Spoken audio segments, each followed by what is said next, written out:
Turkey was struck by 2 over 7 magnitude earthquakes a week ago. 10 cities were heavily affected. There are more than 2,000 aftershocks by now.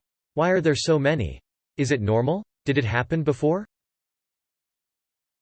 Around 4 am local time on Monday, February 6, 2 tectonic plates slipped past each other just 12 miles below southern Turkey and northern Syria, causing a 7.8 magnitude earthquake.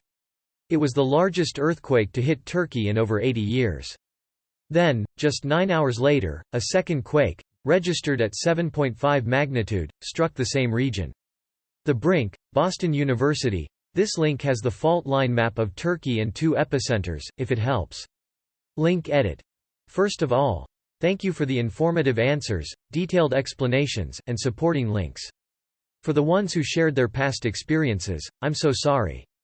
I hope you're doing well now. I can read comments through the notifications, but I can't see most of them on the post. I guess I made a grammar mistake, some pointed out. If you get what I'm trying to say, the rest of it shouldn't be a problem. Learning a second language is not easy, especially when you don't get to practice it in your everyday life.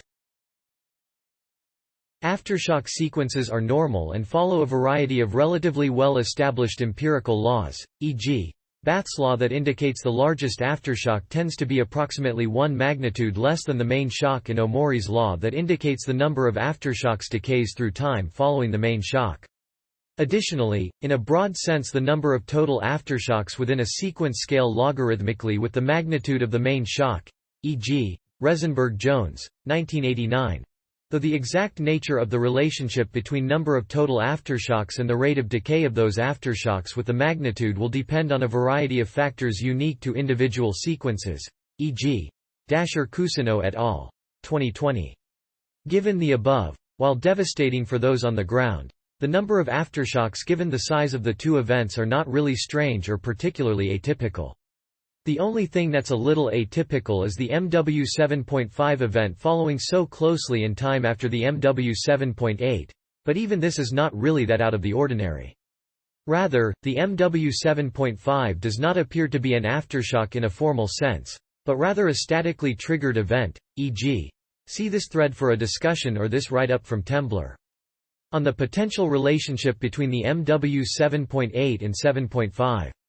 Thus, what we are seeing is effectively the cumulative effect of aftershock sequences of 2 events, with the interactions between their stress fields and other background conditions likely dictating some aspects of where aftershocks are located, as discussed in more detail by the Temblor write-up.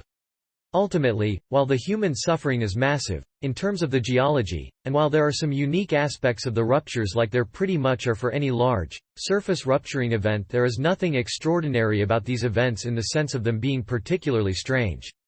They were large magnitude events that occurred on an active, plate boundary scale fault that had paleoseismological precedent for earthquakes of similar sizes, but a relatively long average time between events of similar magnitude, and that have been followed by large aftershock sequences, as we would expect from basically any earthquake of the magnitude of these events.